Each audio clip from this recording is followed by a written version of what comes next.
nesse dia, pedimos, Senhor, a tua presença entre nós.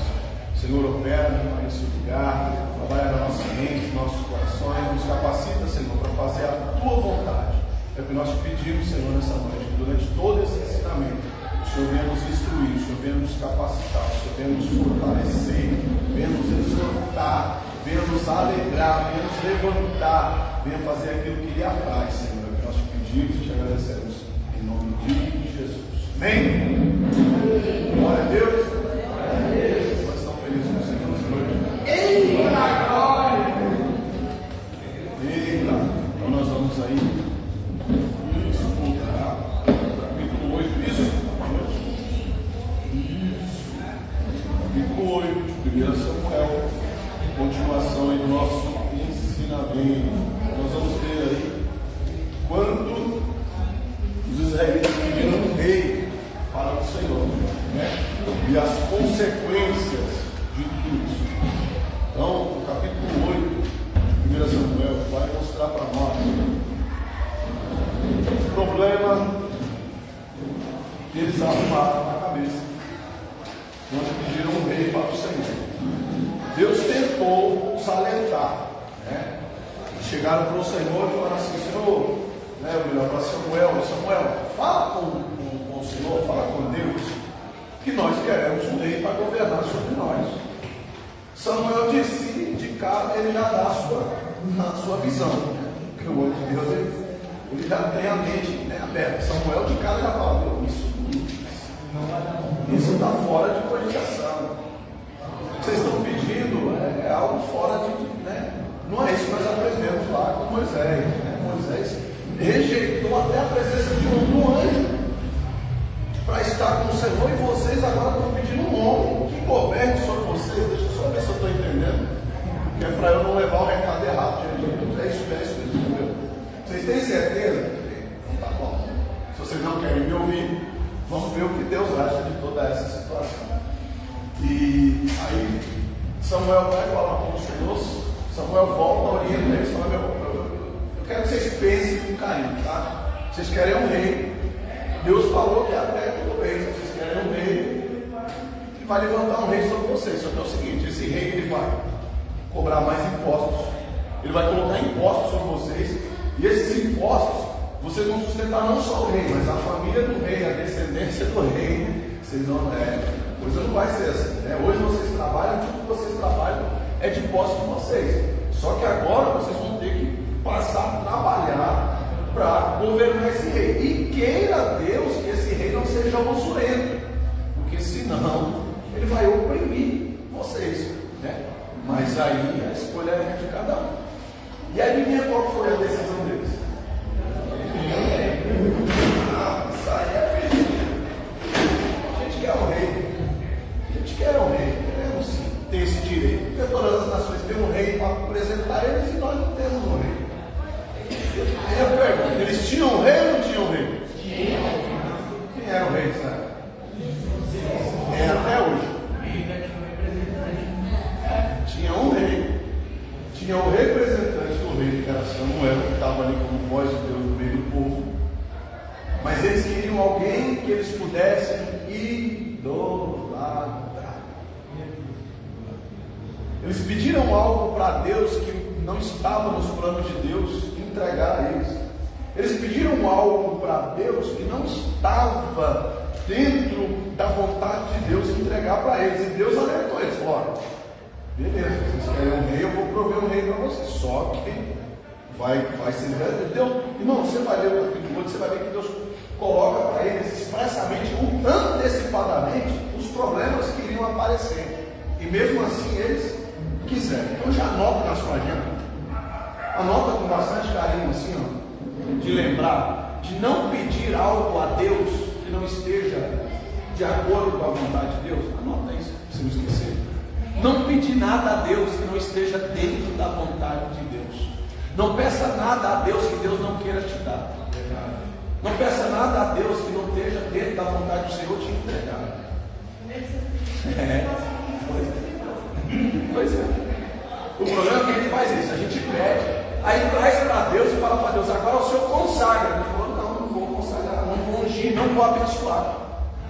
A minha vontade era te dar já ungido, abençoado e consagrado, mas você que pegou, passou mal para mão, agora você seguir o seu problema, você é algo.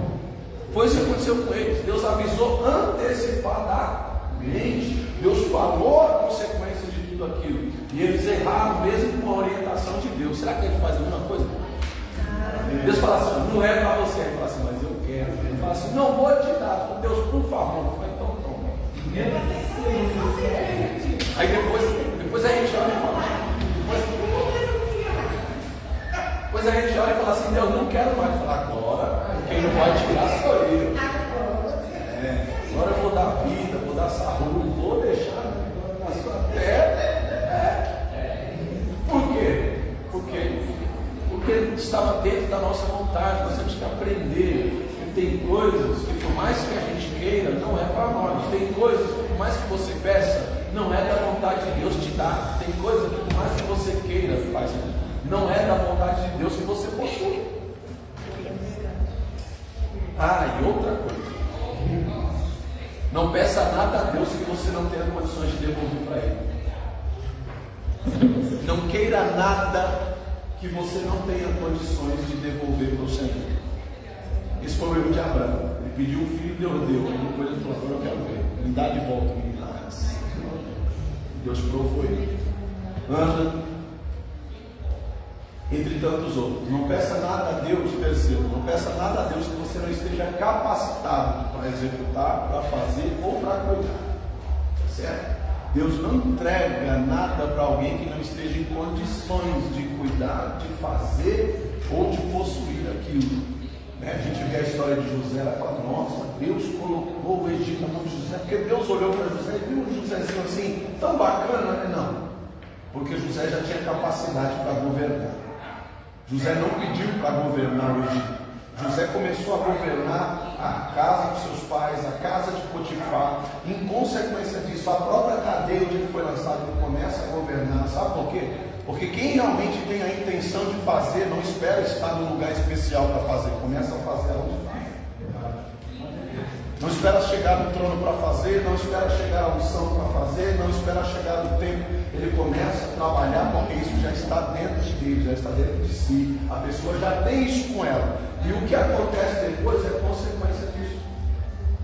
Só que por falta de saber disso, a gente encontra pessoas dizendo assim, quando eu for consagrado, quando Deus me levantar, quando eu for chamado, quando eu tiver uma oportunidade. Oportunidade de fazer isso você tem todos os dias, não é só não fazer a oportunidade que tem, não. Todos os dias nós temos oportunidade para trabalhar para o Senhor. O problema é que as pessoas querem a mídia, querem o resultado, querem a resposta, porque se não tiver ninguém vendo, não é interessante. Se ninguém ficar sabendo, não é viável. Só que Deus trabalha no silêncio. Deus não é obrigado a te revelar o que Ele vai fazer. Deus não tem problema se você está desesperada para abraçar o alvo de Deus antes da hora, porque Deus não tem problema com o tempo, Ele é dono do tempo. E a hora que Ele achar que é o tempo, é o momento, é a hora que Ele vai fazer, porque Ele é Deus que está no governo de todas as coisas. Quem acha que não temos tempo somos nós. Mas o Senhor sabe da nossa capacidade, do nosso potencial e o quanto estamos aí verdadeiramente prontos ou capacitados para fazer o algo diante de Deus. Tá certo? Então vamos lá. 1 Samuel capítulo 8. E sucedeu que, tendo Samuel envelhecido, constituiu a seus filhos por juiz sobre Israel. E era o nome do seu filho primogênito Joel, e o nome do segundo Abias. E foram juízes sobre Berseba. Porém, os seus filhos não andaram pelos caminhos dele, antes inclinaram a avareza, tomavam presentes em troca do juízo. Ou seja, tinha duas pessoas lá para serem julgadas a sua causa. E um era amiguinho dos filhos de Samuel. Ou um tinha oferecido algum presente em troca. Hoje em dia a gente chama isso de suborno. E eles aceitavam esse suborno e pervertiam o juízo. E na hora eu fiquei indignado com isso, e eu me irritei com os filhos de Samuel. Só que depois eu entendi o porquê que Deus permite isso aqui. Deus tinha dado dois exemplos para eles: o governo de Samuel, justo, e através dos filhos, Deus já estava ensinando para eles como seria um governo injusto. Como que seria ruim? Eu já estava dando a lição para eles. Antes que eles pedirem um rei, Deus já está mostrando para eles como que podia dar ruim isso daqui. Olha a permissão de Deus para ensiná-los, né? Dois governos diferentes, um sobre a direção de Deus e outro fora da direção de Deus. Estava ali já. E mesmo assim eles decidiram por um governo fora da direção de Deus, fora da vontade de Deus. Você vê que, por outro lado, a gente acha que por conta dessa situação, eles pediram um rei. Estamos cansados desses juízes. Olha aí os filhos de Samuel, olha só. Então a gente tem dois pontos aqui. O problema é da gente não parar para ouvir o ensinamento de Deus, da gente querer julgar segundo a nossa vista e segundo o que temos ouvido. A gente tem um grande potencial de errar quando a gente vai por aquilo que nós estamos vendo ou aquilo que nós estamos ouvindo. Se não for a voz diretiva de Deus, nós podemos usar muito mal. Porque alguns ousaram pedir o rei como desculpa dos filhos de Samuel. Olha como eles estão andando, olha aí como que. Mas não tinha ouvido outros da mesma categoria, que Deus não deu baixa deles, Deus não trouxe alguém que realmente estivesse dentro da sua vontade e conforme o seu coração. Era só buscar Deus. Das duas mãos, ou eles iriam se converter, ou Deus traria um juízo verdadeiro sobre eles, porque eles poderiam corromper os homens. Mas quem corrompe a Deus? A Bíblia diz que Deus não aceita presentes, Deus não aceita suborno. Por Deus não adianta dizer, Deus queridinho, dá um abraço aqui, Senhor, olha, eu vou fazer esse sacrifício para o Senhor. Deus vai falar, isso aí não vai mudar nada. Eu estou vendo o seu caráter, eu estou vendo o seu coração, eu estou sondando, eu sei onde você quer chegar. Não adianta me agradar, porque não vai dar certo. Saul tenta fazer isso, né? Nós vamos ver pela diretiva da vida de Saul, a gente vê que em algum momento ele tenta meio que subornar a Deus, ele tenta persuadir ao Senhor, e Deus simplesmente rejeita, reprova, né? Porque essa lição já vem desde lá do Éden. 2 sacrifícios foram aceitos. Um o Senhor recebeu, e o outro ele rejeitou. Sim ou não? Caim rejeitou. Então já é uma lição que já era para estar no nosso dia a dia já, né? De entender que verdadeiramente o Senhor pesa e sonda os corações. Eita glória! E então todos os anciões de Israel congregaram e vieram a Samuel em Ramá, e disseram: eis que já está velho, e seus filhos não andam pelos caminhos do Senhor. Constitui-nos agora um rei sobre nós, para que eles nos julguem, como tem todas as nações. Se os filhos de Samuel, que cresceram dentro do templo como os filhos de Eli, tinham todas as instruções de Deus para obedecer a Deus, viam como seu pai servia ao Senhor, tinham um bom exemplo. Você imagina agora de escolher alguém, porque você vê que eles não tinham nem a ideia de quem que seria. Porque eles mesmos olhavam no meio do povo e eles não viam ninguém com essa capacidade. Porque senão eles tinham dito assim, levanta fulano, levanta ciclano. Eles já tinham dado um nome, porque a ideia veio de quem? Samuel do povo. Então eles já teriam trago alguém, que fulano governe sobre nós. Mas nem eles acharam alguém à altura.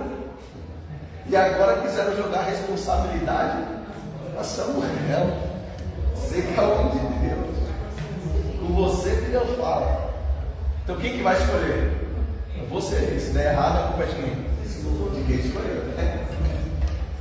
Ô pastor, estou com esse problema aqui, resolva, querido. Olha, peça direção a Deus. Porque se Deus não falar nada comigo, eu não vou falar nada para você, porque depois vai dar errado, você vai colocar a culpa em ninguém. Não faz de novo quem falou. Eu ajudo você a orar, ajuda você a pedir direção a Deus, Deus vai falar com você. Deus vai te dar a direção, Deus vai te despertar. Nós vamos orar e Deus vai responder. Quem precisa de resposta? Eu? Não, você. Eu preciso de resposta? Deus fala. Passei por uma situação essa semana e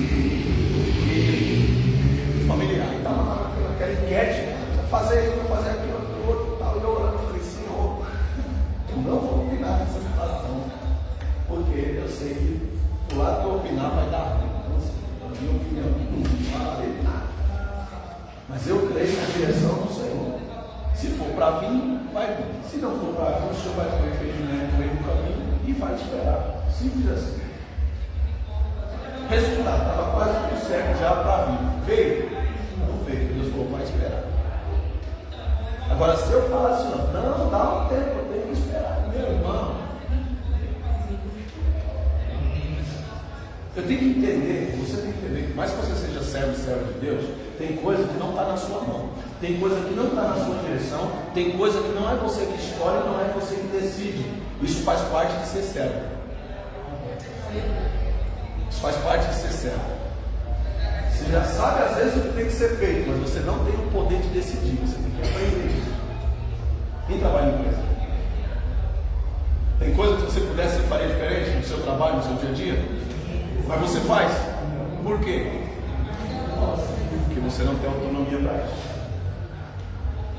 Por que a gente não usa esse mesmo critério para as coisas de Deus? Tem coisa que a gente quer fazer, que a gente quer mudar, que a gente quer, mas não pode, não está no nosso ossado. Deus não mandou eu pôr a mão, então eu não vou pôr a mão, eu não vou mexer, eu não vou nem falar. Porque pelo simples fato de eu falar, eu posso influenciar alguém a tomar uma decisão errada. Se Deus não mandar dizer nada, eu vou calar a boca, ainda que eu esteja vendo. E vou esperar o momento que o Senhor disser, vai lá e fala, e segura, e fala. O Gerson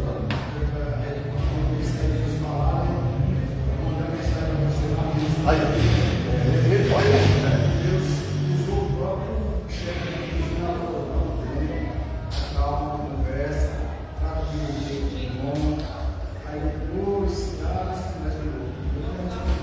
e aí? Ele mandou uma mensagem, falou, estou orando aqui, estou para tomar uma decisão, aí o senhor me ajuda aí na oração, ora aí, vê o que Deus fala. Na hora Deus falou comigo, você não vai falar nada. O senhor precisa. Eu, conhecendo a trajetória dele dentro da empresa, conhecendo a história dele, conhecendo o jeito dele, eu já tinha uma opinião para ele. Não sou eu que decido? Por favor. Não sou eu que decido. Mais que eu gosto dele, mais que eu quero o melhor para ele, mais que eu almeje, tem coisa que não sou eu que vou decidir. Tem coisa que nem ele vai decidir na vida dele. Porque vai ter que aprender a andar dentro da vontade diretiva de Deus. Glória a Deus, falei, Senhor, então o Senhor fala, o Senhor responde, o Senhor dá uma direção. Aí a Bíblia diz na palavra, ele falou, não, pode deixar que a resposta está aí. Obrigado.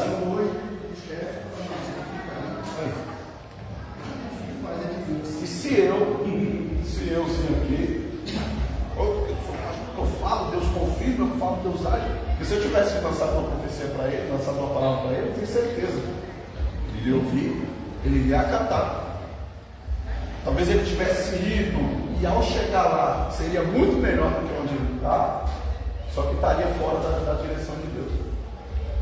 Aprende uma coisa: você está num lugar que só te favorece, você está num lugar que não te traz dores, você está num lugar onde não te contraria, não quer dizer que você está dentro da vontade de Deus. Às vezes o lugar que Deus te quer é exatamente no lugar que te constrange, que te contraria e que não te faz se sentir bem, porque é esse sentimento que vai fazer você crescer, esse sentimento que vai te afiar como uma espada afiada, é esse sentimento que vai fazer o ouro ser provado no fogo, porque se o ouro não derreter, ele não fica puro.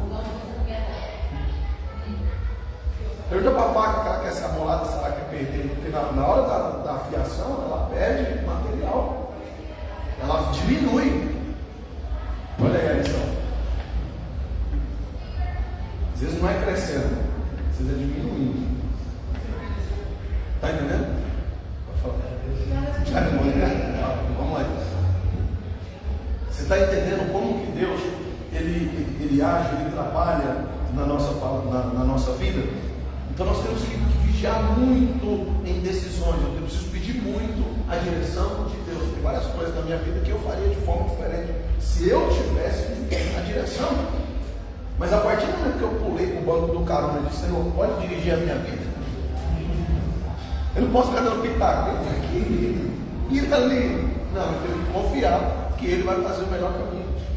Ele está dando a direção, Ele vai me guiar, Ele vai me fortalecer. O problema é que às vezes a gente senta no banco do carro e diz assim, Senhor, pode governar a minha vida. Quando Deus está dizendo, não, por aí não. Por aí não. Vai para lá. Ué, quem que está dirigindo? Sou eu ou é você que está governando? Sou eu ou você que está dirigindo? Sou eu ou você que está decidindo? Está entendendo? Eu dizer que Deus está no controle da minha vida não quer dizer que eu entreguei para Ele a direção da minha vida. Quando eu começo a abrir mão das minhas vontades, quando eu estou sendo constrangido, aí eu entendo que eu estou dentro da vontade de Deus. Quando não vivo mais eu, Cristo vive em mim. Está entendendo? Mas aqui nós vemos o povo tomando as próprias decisões.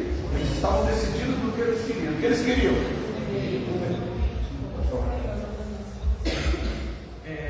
Eu lembro o contexto, até a parte que eles foram pedir para Samuel foi orar. Eu posso entender que o fato de Samuel, ele não concordou, mas ele se moveu para orar. Foi por conta das queixas que o povo tinha com seus filhos. Ele falou assim: bom, se eu expressar aqui a minha opinião sincera para o pessoal vai pensar que eu estou passando a mão na cabeça dos meninos. Então eu vou orar para Deus, de repente colocar outra pessoa no lugar e. Samuel ele não era só juiz. Samuel era juiz, profeta e sacerdote. Qual é a função do sacerdote? Levar as queixas diante de Deus. Então, essa era uma das funções de Samuel, tá certo? Levar as queixas do povo diante de Deus. E como profeta, trazer a resposta de Deus. Tem pessoas que foram apenas sacerdotes, apenas ouviam as queixas e levavam diante de Deus, não traziam resposta, não eram profetas, eram só sacerdotes. A resposta vinha através de uma consequência, né? Oferecer o holocausto, oferecer o sacrifício. Se Deus perdoasse, né, aquela situação, entendia-se uma mudança daquela situação. Aí a pessoa fala: Deus atendeu aquele sacrifício, Deus recebeu. Se não, não. Agora, com Samuel, ele trazia uma resposta diretiva para o povo. Ele levava como sacerdote, ele entrava no templo como sacerdote, mas ele saía como profeta. Ele já saía com a resposta. Eita, agora. Então, o povo aqui estava vivendo a melhor fase. A melhor fase do povo de Deus. Porque eles tinham tudo num cara só. E o cara era o filho de Deus. Então, né? Olha como eles estavam suprindo, olha como Deus cuidava desse povo. Não existia, Deus trouxe a existência de uma estéril, alguém que pudesse governar sobre eles e cuidou deles na melhor fase deles. Depois de José, essa é a melhor fase do povo. Olha aí. Eles não aprenderam nada com a vida de Samuel. Antes de Samuel tinha ninguém. Deus proveu alguém do ventre estéril, que fosse juiz, sacerdote e profeta. Tudo que eles estavam sendo, de uma vez só, Deus proveu e entregou para eles. Esse ponto que você trouxe da velha do ventre estéril, que era justamente um pouco entender que foi Deus que quis. Entendeu? Porque era improvável. Era improvável. Todas as situações. Primeiro que não tinha tido nenhum outro sacerdote profeta. Ou era sacerdote ou era profeta. Ou era juiz, ou era sacerdote, ou era profeta. Alguns foram juiz e profeta, mas juiz, sacerdote e profeta não é velho. Mas aí só teve um que se comparou a Samuel, que foi Jesus Cristo. Fora ele, juiz, sacerdote, profeta e rei. Bom, mas fora esse, nenhum outro. Nem Moisés, em toda a sua glória, em todo o seu louvor, precisou de um representante para estar diante dele, instruindo, orientando, falando. Mas Samuel foi o cara que veio para trazer uma revolução. E aí, o cara está lá orientando eles, falando o que tem que ser feito. E o que eles falam? Sai daqui, eu não sei para dar, não sei para nós. Ninguém vai ouvir você. Nem seus filhos estão te escutando. Poxa, é muito interessante esse ponto da revolução. Sim.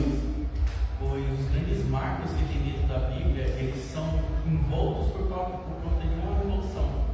O que prova que Deus ele não fica parado no tempo. Ele sempre traz algo novo para o povo. Sim.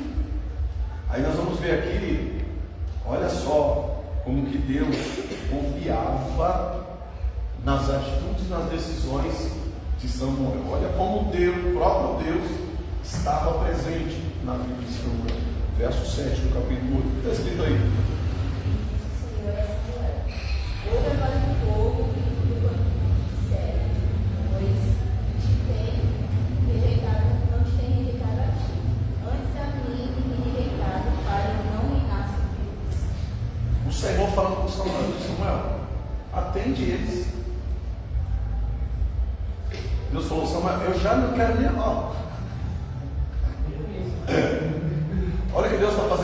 Samuel, eu já estou de costas para eles. Eu não vou intervir nessa situação. Mas assim, ó, eles não rejeitaram só você, eles rejeitaram primeiro a mim. Não leva a resposta para eles. Eu simplesmente aqui estava rejeitando o povo. Sabe? Da mãe que é da madura no final. Dá um tempo, fala pro senhor. Fala pro senhor. Quer que a criança sinta uma rejeição como fato de uma repreensão? É isso que Deus está fazendo. Não, agora eu não estou ocupado, depois a gente volta. Leva a resposta para eles, Senhor. Eles não rejeitaram só você, eles rejeitaram também. Automaticamente Deus está dizendo que aqui para Samuel, eu estou contigo. Estou com você. Eles não rejeitaram só você, rejeitaram nós dois. Mas é o seguinte, eu não estou mais com eles. Eu sei que semana passada, né? O Senhor está convosco. Quanto vós está com eles. Isso aqui era lição de casa para eles. Isso aqui está no Corão. Está no Pentateuco, está no livro de Moisés. Está lá. Isso aqui era lição para eles. Isso só foi se repetindo ao longo da Bíblia. Mas a lição já veio de lá. Olha só como que o povo meio que se rebelou contra o Senhor. Deus aqui, sabe, se coloca ali à disposição do povo, e mesmo assim eles parece que estavam cegos, céticos, loucos, sei lá eu, o que mais. Mas a Bíblia diz que o povo não quis também ouvir a voz de Samuel. Porque Deus fala isso aqui com eles, e Samuel volta com um apaziguador. Samuel não volta assim dizendo, olha, Deus já virou o rosto para vocês, não tem mais fato de Deus, quer saber? Deus mandou levantar um rei sobre vocês, e é isso que eu vou fazer. Não é isso que Samuel fala. É nessa hora que Samuel começa a intermediar a situação, porque o que eu falei para vocês no começo do ensinamento, sabe? Ele fala, ó, o rei vai vir, vai tentar oprimir vocês, os filhos deles pode ser alguém perverso, pior do que os meus filhos. Né? Ele vai levando por esse diálogo, para que eles mudassem de ideia, e ele vai tentando convencer eles de que a melhor escolha seria permanecer em Deus, deixando o Senhor governar sobre eles. Samuel tenta trazer sobre eles esse pensamento, mas olha o verso 19. Porém o povo não quis ouvir a voz de Samuel, porque Deus ele já não estava ouvindo mesmo, e disseram, não, mas certamente haverá um rei sobre nós, e nós também seremos como todas as outras. Foi a pior oração que eles podiam ter feito. Porque todas as outras nações tinham deuses estranhos, todas as outras nações já tinham sido rejeitadas pelo Senhor. Eles eram os únicos em que os olhos de Deus estavam voltados sobre eles e que Deus tinha decidido protegê-los e cuidá-los. Aí eles olham agora, aquele sentimento de Asaf, sabe? E sentem inveja das outras nações, que não tinham nada de Deus, nenhuma referência do Senhor. Olha que perigo. Olha que perigo. Nenhuma referência de Deus, nenhum temor por Deus. E olha a oração que eles fazem. Nós queremos ser igualzinho a eles. Nós invejamos o modo de vida deles, nós invejamos o estilo de vida deles. A gente quer ser como eles. Será que às vezes assim, só de vez em quando, né, para não ser preso, será que só de vez em quando assim, esse sentimento às vezes não alcança o nosso coração? A gente olha para alguém que não serve a Deus, que não faz a vontade de Deus, parece que a vida deles às vezes é melhor do que a nossa. Parece que a situação deles às vezes é melhor do que a nossa. O estilo de vida deles às vezes parece ser melhor do que o nosso, mas só parece.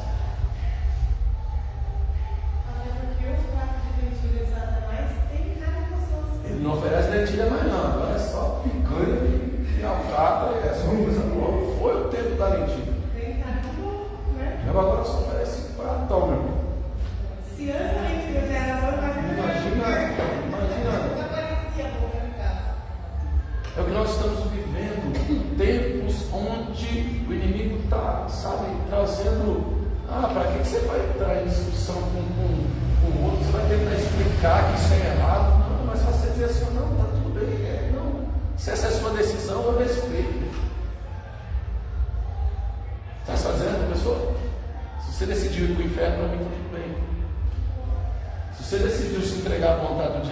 Eu sou indiferente, eu não discuti. Eu acho que você está certo. Será que é isso que nós vamos fazer? Como servos de Deus? Não, eu amo a sua vida e é por isso que eu vou te falar a verdade. Eu gosto de você, eu tenho um apreço pela sua vida e é exatamente por isso que eu vou te falar a verdade. Se perguntou a minha opinião, isso é errado. Isso é antibíblico. Deus abomina essa situação. Deus não aceita isso. Deus não aceita aquilo. Deus tem novidade para a sua vida. A ordem de Deus para a sua vida é que você se multiplique. Como você vai se multiplicar? Desse jeito aí, não dá. Como você vai ter uma continuidade para a sua família? Desse jeito. Como você vai levar o nome da sua geração adiante? Não dá. Então você está contrário à vontade de Deus. Isso, a pessoa não vai se sentir ofendida com isso se você falar dessa forma. É lógico, você chega, isso aí que está errado, você vai para o inferno, porque você vai cair, meu irmão. Você não quer conversar e convencer ninguém, você só quer arrumar confusão. Mas se você souber conversar, a pessoa vai ouvir. Ela pode não sair dali convertida, levantando a mão, dizer, não, eu me arrependo, mas que essa conversa vai ficar na mente da pessoa, vai. Pode falar. Então, analisando aqui, eu vejo que o erro do povo de Israel, e até mesmo nos dias atuais, justamente o que foi comentado, caminhar por vista. Foi um exemplo quando Moisés estava no monte, aí o povo tinha algumas coisas para ver, para adorar, e eu, como já comentei, eu acho que foi um dos piores erros de Israel, que tinha um meio para governar eles. E a gente já vê por coisa, que é alguma coisa palpável e visível para acreditar, para ver mesmo Deus cuidando de mínimos detalhes. O segredo está nos dedos, que é o que a gente não percebe. Quantos livramentos nós tivemos que nós não vimos? Nós somos gratos a Deus pelos livramentos que nós vimos. Quase vendo aqui, meu Deus, que sorte. Nossa, passei num lugar, acabei de passar, teve um tiroteio. Senhor, obrigado. Isso que você não viu, os quase acidentes que você não sabe que estavam projetados para você, as armadilhas que estavam ali no seu caminho, e o Senhor tirou muito antes de você passar. Que é o que nós não vemos, não percebemos. Estamos com os olhos na vidraça, olhando a situação de quem aparentemente está melhor do que nós, invejando a vida do outro, a situação do outro. Tem muita gente que apoia ele em casa aí, se lasca na madeira e não observa o Facebook. Está lá o casamento. Eu disse assim, nossa, que bonito. Como meu casamento? Que bênção de Deus. Como meu casamento podia ser assim? Já pensou se Deus ouvisse? Então tá, seu marido vai começar a quebrar na madeira também. Está viajando, está aqui, está ali.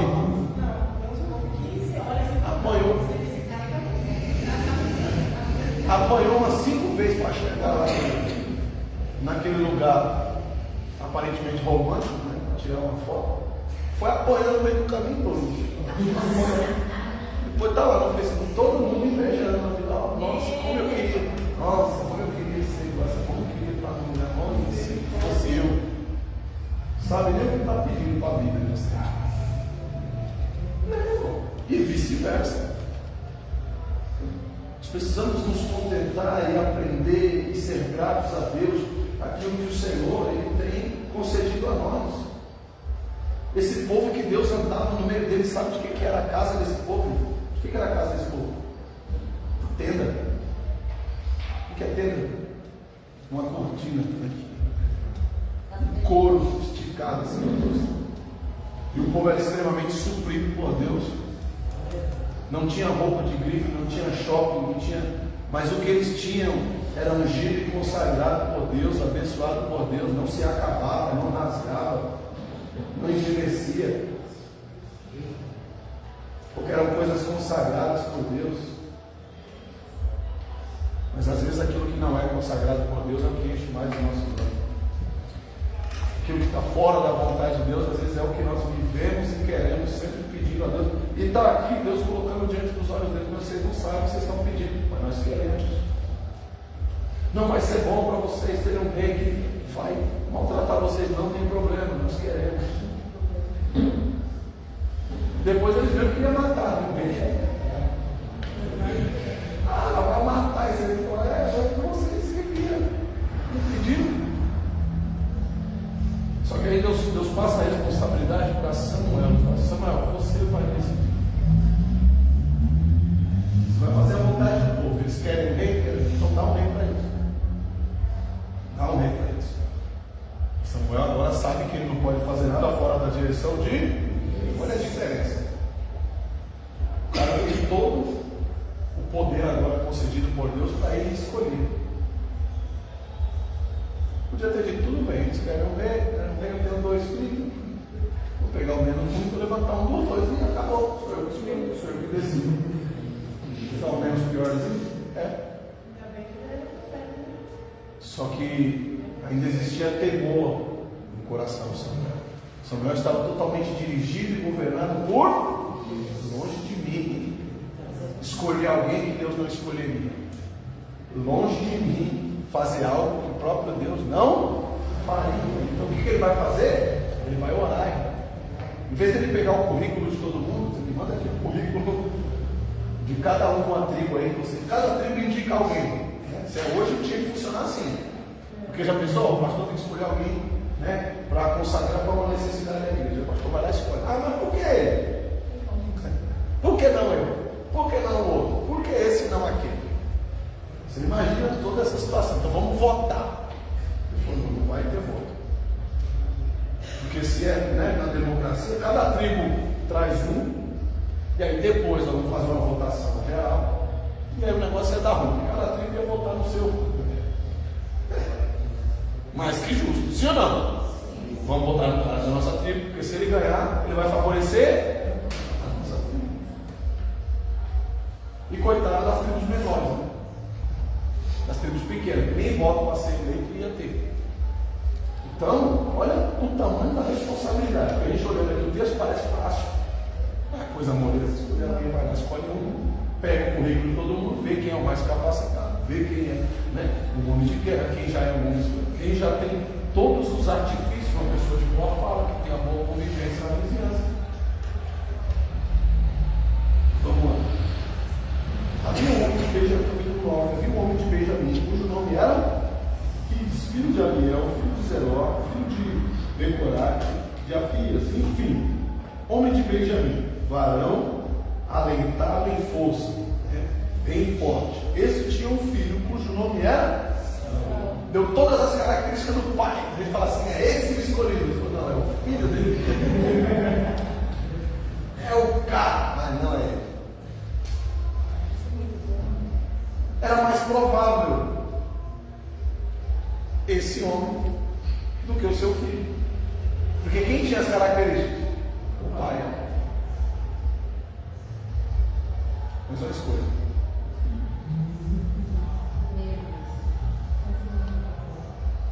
Com Davi foi diferente, né? Davi, quando Davi achou que era o cara, Deus falou, não é você que vai construir o templo. É o seu filho. Mas meu filho não sabe, meu filho não me interessa, eu vou capacitar, eu vou levantar, eu vou fazer. Para que o homem não ache que está tudo na mão dele. Então ele vai entender que ele precisa da minha ajuda. Essa história aqui. São duas pensadores. Não estou nem falando de Davi. Fala. Muito mais atrás.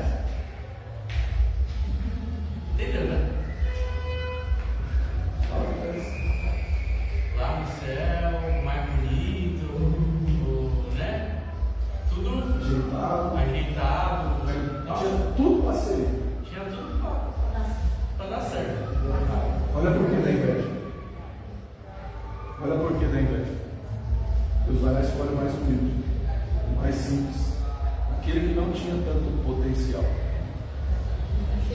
aquele que ninguém enxerga, aquele que ninguém estava vendo, ninguém nem sabia quem ele, porque a Bíblia só dá referência do pai quando o filho não é tão conhecido. Então a Bíblia primeiro fala de onde ele vem, as suas origens, mostra quem era ele. As pessoas sabem quem ele é quando olham para a sua linhagem, sua descendência, quem era a sua família, de onde ele veio. Se fala assim, ó, Saul, ninguém sabia que era Saul. Quando começa a falar que ele era filho e tal, da tribo de Benjamim, filho de fulano, as pessoas começam a saber quem ele era. É que nem mais no interior, quando é uma cidade onde as pessoas se conhecem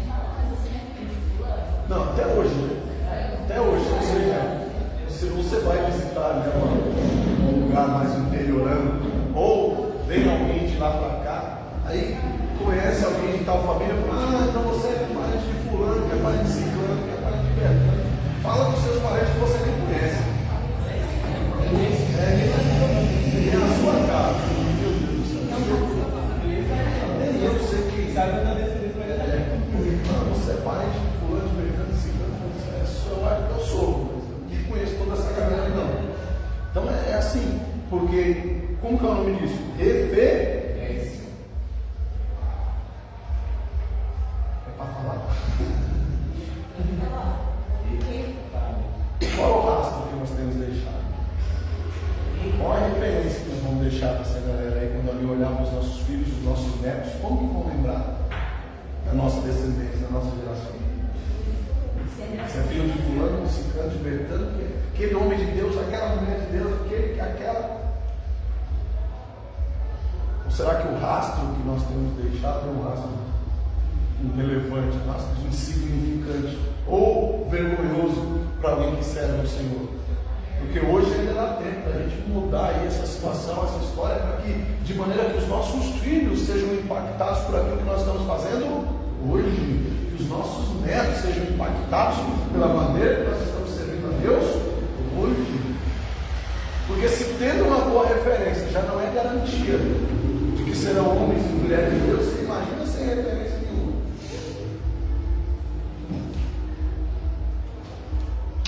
Hoje eu estava, antes de vir para cá, eu estava ligando no convênio, marcando as coisas, estava de frente com a televisão assim, estou falando com a moça, estou vendo a televisão ali, falando com a moça do convênio, agendando um exame, e tal. E aí passou uma cena lá que eu vi uma mulher grávida, o pai estava falando com ele, falando que não ia fazer ultrassom, não queria saber, né, o sexo da criança e tal, e que ele ia ser relevante. Porque quando ele crescesse, ele queria decidir o que queria ser. 4 horas da tarde. 4 horas da tarde no canal aberto. E está lá, todo mundo e qualquer um vê. Mas pastora, tem lugares que realmente passam por esse novidade. Eu não posso mais com feminino, mas... Não, mas isso aí agora já é, então colocou no documento já, não coloca mais, né? O sexo da criança ele escolhe quando for tirar o documento, né? Já maioritário ou, né, na idade da razão, a partir dos seus 15, 16 anos, aí ele vai poder dizer o que é. Ele se identifica, o que ele quer ser. Mas não é esse o ponto. Tá? Eu fiz só uma citação, não vou entrar por esse mundo, senão vai longe. Tá? Então, assim, só para a gente entender o rastro que está ficando para trás, as referências que eles estão pegando no meio do caminho. E que se nós não deixarmos uma marca mais forte do que essa, qual é a marca da igreja? Qual é a decisão da igreja? Ser indiferente? Não falar no assunto? Não falar no assunto não resolve. Não falar no assunto não muda a situação. Não falar no assunto não mostra qual é o posicionamento da igreja. Não falar no assunto não ajuda em nada as nossas referências. Não ajuda em nada na decisão deles. Eles precisam se posicionar, porque eles vão saber o que a gente pensa, eles precisam saber o que a Bíblia fala, eles precisam saber o sentimento de Deus acerca dessas coisas. E não é a escola que fala, não é o governo que fala. Não adianta se revoltar. Porque na escola estão ensinando mesmo. E no mundo eles vão aprender isso mesmo. Agora, o que nós estamos ensinando que é o problema. Ou o que estamos deixando de ensinar. Por quê? Por medo. Tem medo de se posicionar, se atender da própria casa, desconforto dos filhos. Não vou falar dessa superfície, depois ele vai falar com o coleguinha lá, e ele pode ser constrangido, porque da maneira que ele vê. O problema, ele é crente, ele vai ter que aprender a lidar com isso, porque a vida inteira ele vai ser perseguido mesmo. Vão falar com ele dele, vão. Então ele tem que aprender a conviver com isso de hoje.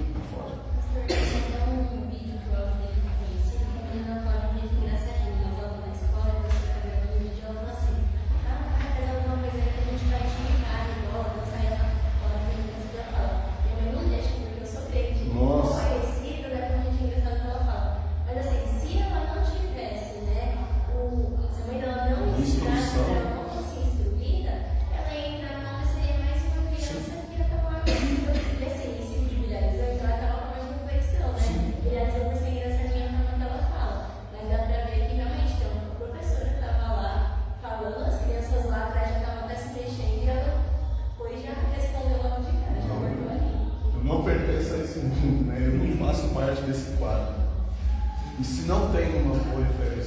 tem uma instrução. Se a gente instruir já com isso, eles fazem totalmente o contrário.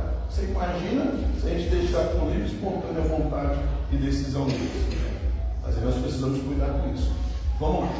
O simples fato de Deus te confiar uma responsabilidade não quer dizer que você está 100% no governo dela. Deus deu a Samuel o poder de escolher, né? O rei falou, vai lá você então e resolve isso aí. Samuel vai lá, pede uma direção a Deus. Mas como que ele entende que era a vontade de Deus o que ele ia fazer? Ele começa a pedir prova, né? Deus, ele começa a ser, e aí? Quem é? Me mostra. Eu não sou bobo. Eu vou falar assim, esse aqui, eu não quero essa bucha na minha mão. Né? Samuel ele devolve a responsabilidade do Senhor. Senhor, o que o Senhor quer que eu faça? Senhor, eu sei que há um forte posicionamento de fé na igreja recuar e se sentir acuada. Está dando certo. Porque a gente não fala de coisas que pra gente acabou. E lá fora eles falam outra coisa. Eu falo. Aqui a gente fala. Muita igreja por aí fala, aqui a gente fala. As crianças aqui, eles sabem. Eles são instruídos a isso. E todas essas coisas que nós estamos conversando aqui, isso é muito claro na cabeça deles. E aqui as crianças não fazem desenho, sabe? Eles estudam de Gênesis a Apocalipse, igual a gente aqui, igual a gente frente. Então aqui a gente fala. Quando em culto, lógico, sendo gravado, transmitido, a gente tem que ter uma certa cautela para falar. Sim, porque senão eu vou ver que fecha a porta da igreja. Mas quem congrega aqui com a gente sabe o nosso posicionamento. Sim ou não? Então, a gente tem que ter isso decidido dentro de nós. De maneira que outras igrejas sejam impactadas sim, pelo trabalho que a gente faz aqui. Você acha que é todo mundo que gosta de ensinamento? Você acha que é todo mundo que gosta de ler Bíblia? Nós estamos passando por uma situação aí, vocês vão dar. Né? E lá a gente vê. Igreja com 200 membros, igreja com 500 membros. Sabe quantos membros vai para o ensinamento? Não vai 10. Uma igreja de 500 membros, uma igreja de 200 membros. Por aí você tira. Né? Aí a igreja que não está falando, a igreja que não quer falar, ou as pessoas que não querem aprender, não querem se envolver em confusão. Né? Que a gente fala. O problema não é o que eu falo, muitas vezes é a maneira com que é falado. Já falei com muitas pessoas que eu conheço que têm esse posicionamento e não briguei com nenhuma delas. É simples. Você precisa saber falar, saber argumentar, saber a hora e o momento certo de fazer aquilo. Não é indo lá para o movimento que eles estão fazendo, chegar no meio e porque Deus não vai resolver, você vai ser apedrejado. Você quer morrer mesmo, você não quer, você quer confusão, você não morrer. Mas quando Deus preparar uma oportunidade, não deixar ela passar batida. Orar pela sua vida e sentimento no seu coração, Deus vai trazer clareza sobre você, Deus vai te dar um lar, Deus vai te dar uma família, Deus vai te dar um esposo, Deus vai abençoar a tua vida. Sentiu como é diferente? Eu chegava para a pessoa assim e disse, olha, você vai para o inferno, vai mesmo, mas ele já sabe, o diabo sabe, todo mundo sabe isso. E não é esse o argumento correto para usar nessa situação, porque a gente quer ganhar, quer que a pessoa entenda, ou a gente quer sair no box. A gente quer ganhar aquela alma, então nós vamos falar aquilo que precisa ser falado da melhor forma, da melhor maneira. Jesus chega dentro da igreja e prega, falando assim, hipócritas, fariseus, seus mentirosos, dentro da igreja. Dentro da igreja. Jesus pregou fora dele. Jesus quer salvar vocês, o pecador, olha, mulher vai, não peca mais. Você foi pego aí no lado, o Senhor quer salvar a sua vida, mulher, levanta. Toma um novo rumo na sua vida, vai embora, filho, só não peca mais. Pelo amor de Deus. Olha aí. Um homem lá que tinha se machucado, quem sabe roubando, quem sabe fazendo alguma coisa ruim, Jesus cura ele e fala, vai, você está livre, vai viver sua vida. Só que tem o seguinte, cuidado, a partir de hoje, você não peca mais não, para não te acontecer coisa, como parece outro, Jesus parece outro pregador, né? Olha o público. Para nós, não tem café com leite mais não. A gente é feijoada, o chicote é alinhado, é grosso. Agora a gente precisa ter empatia para aquelas pessoas que estão sendo enganadas pelo diabo. Essa estratégia que o diabo está usando são coisas simples. É a mídia, é uma amiga que influenciou outra amiga, é um coleguinha que influenciou outra coleguinha. os professores, são pessoas de referência nesse meio, tá certo? Mas não é esse o filho da minha. Estamos falando de Samuel, estamos falando de outras coisas. Bem, só para vocês entenderem o assunto e saber que a igreja tem um posicionamento. Essa igreja tem um posicionamento. Nosso posicionamento é o que a Bíblia fala para nós, é o que a Bíblia ensina para nós, é o que Deus falou que abomina, a gente abomina também. Tá certo? Por isso que a gente fala, ó, aquele ali, ó, você está lá. Foi eu que tirei você de lá? Quem que saiu? Você. Deixando de aprender. Aí a culpa é da mãe por trás? Não. Peço que você não é mais criança. Você tem poder de escolha. Você escolheu. Só que enquanto eles estão aprendendo, você está deixando de aprender. Como que você de manhã ou depois você vai pregar e ensinar o evangelho para alguém se você não está correndo atrás para aprender? Entendeu? Então, a visão.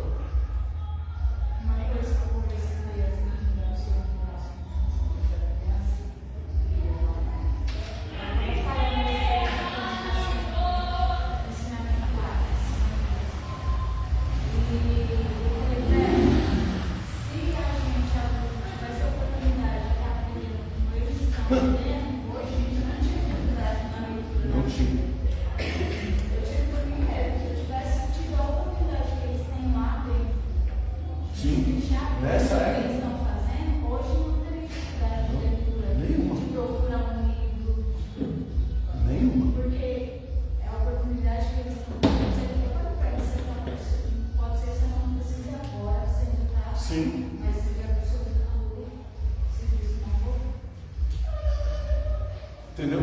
Ah, eu falar uma coisa nesse sentido agora. Então, Não é sobre a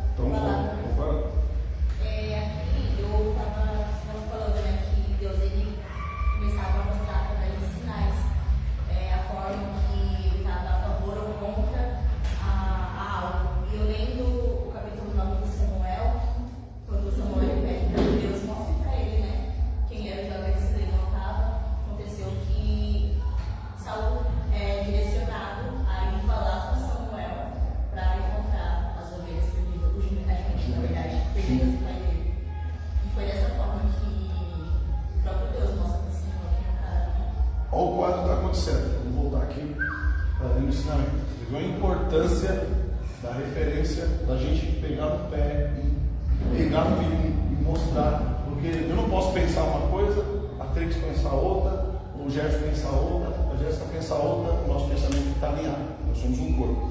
Tá certo? Não deixar brecha o inimigo entrar no meio de nós. O nosso pensamento está alinhado. Por isso que eu tenho que bater firme.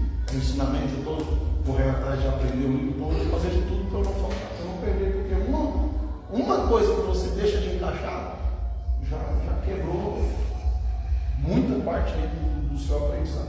Tá certo? Então nós estamos vendo um contexto aqui onde todo mundo está fugindo de ouvir a vontade de Deus.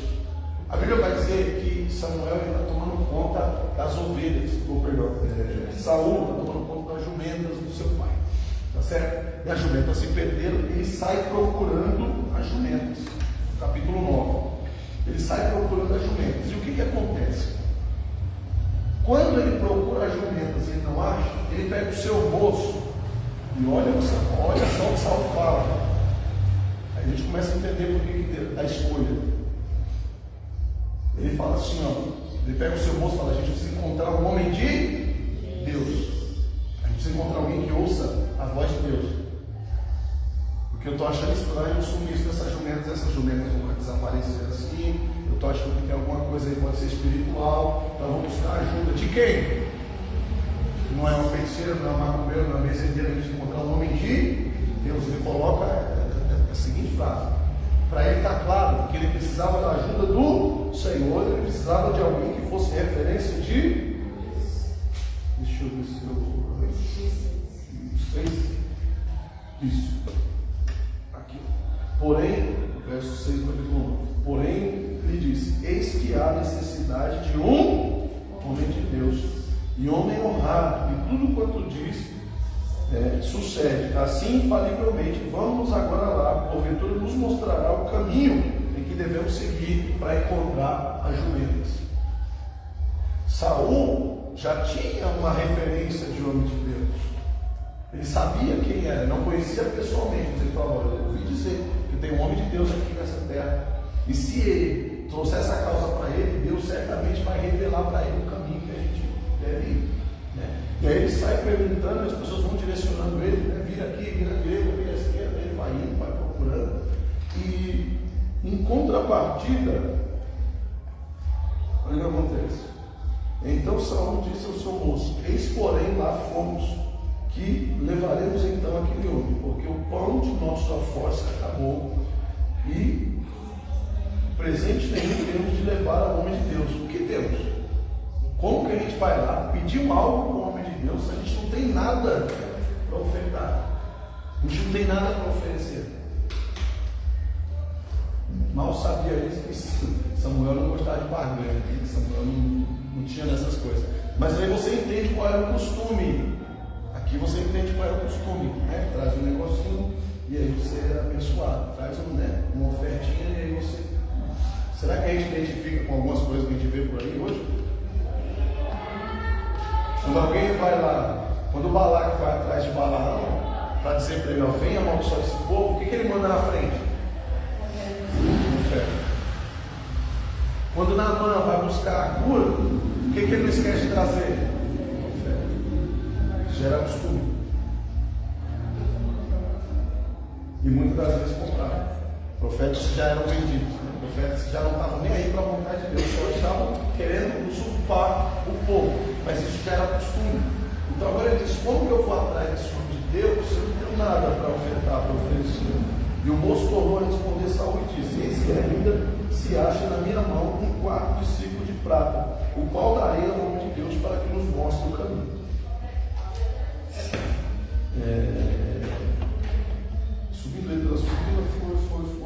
Foi verso 15. Porque o Senhor o revelara aos ouvidos de Samuel um dia antes que Saul viesse dizendo. Um dia antes de Saul encontrar Samuel, Deus falou com Samuel de noite. Deus falou para Samuel: vai vir um jovem até você, ele vai estar procurando uma jumenta perdida do seu pai, e ele é o meu escolhido. Quem escolheu? Mas foi o povo que pediu? Não foi o povo que pediu? Quem escolheu? O fato de você pedir não quer dizer que Deus vai fazer exatamente o que você quer. O fato de você querer não quer dizer que Deus vai atender expressamente a sua petição. Deus às vezes faz a gente achar que está recebendo algo que pediu, quando na verdade quem proveu foi Ele. Porque às vezes a gente não sabe andar dentro da vontade expressa de Deus. Então Deus aqui revela um dia antes a Samuel. Amanhã, Deus falou até a hora. Quando Deus fala, não tem dúvida. Por esses dias, não é Deus, Deus sabe o dia. Se é Deus que está falando, Deus fala: é amanhã, é depois, é na quinta, é no dia tal. Pronto. O negócio de por esses dias já não é Deus. Porque Deus sabe disso, sim ou não? E Deus não tem problema com isso. Se é Ele que está falando, Ele se garante. Amanhã, essa mesma hora, marca a hora aí, que amanhã, essa hora, vai chegar um jovem diante de você, homem da terra de Beijá. Deus fala até de onde ele está vindo, o dia, a hora, da onde ele está vindo.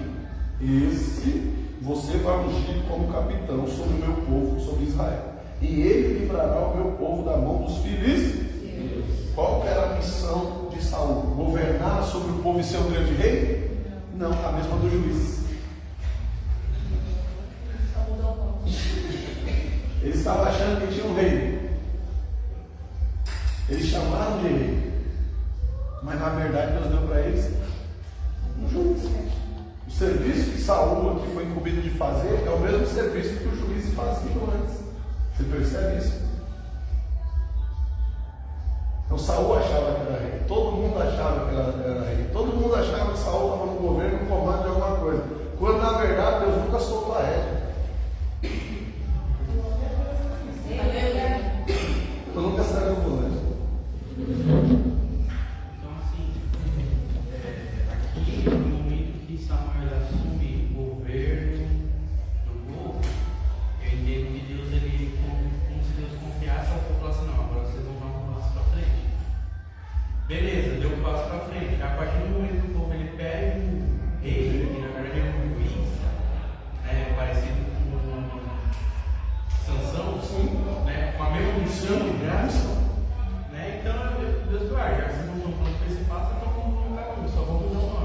uma casa.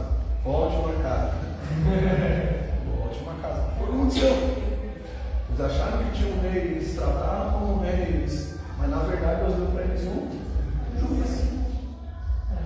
Porque eles já tinham um rei. E a única coisa que tem que acontecer para ser levantado um rei é o povo ter que morrer.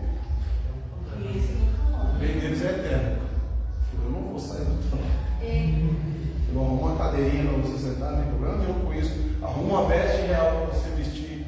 Deixa as pessoas te aplaudir, não tem problema nenhum com isso. Mas eu continuo no governo, no comando. Na verdade, isso ainda mais acontece, né? Para todos eles.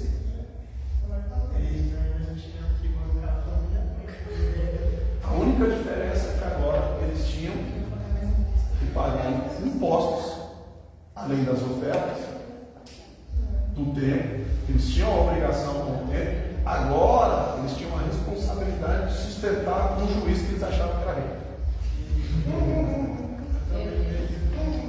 Também vejo isso, o Senhor levantando Saul como rei, que nem tudo que aparenta ser uma coisa realmente é aquilo que a gente precisa. Repete isso, por favor. Nem tudo que aparenta ser alguma coisa realmente é o que a gente precisa. Quem nunca se arrependeu quando passou lá naquela vitrine, viu aquela vestimenta, ouviu aquele áudio e falou, nossa, eu estava precisando tanto de olha que bênção. Foi lá, comprou, trouxe para casa e largou lá. Alguém já fez isso? Às vezes a gente faz isso com a vida, irmão. Às vezes a gente faz isso com escolhas diante de Deus, coisas, situações que a gente acha que quer, jura que precisa, pede, ora, busca. E depois que a gente conquista, a gente vê que não era aquilo que estava faltando. Tem que tomar cuidado com isso. As nossas escolhas, as nossas decisões, o nosso sentimento de posse acerca de alguma coisa, nós precisamos tomar cuidado com tudo isso, certo? Mas aí eu fiquei agora por que Saul? A Bíblia não explica por que eles são, tá? Mas assim, o que eles pediram? Um rei. Então Deus olhou e falou, vai ser Saul. Por quê? Saul menos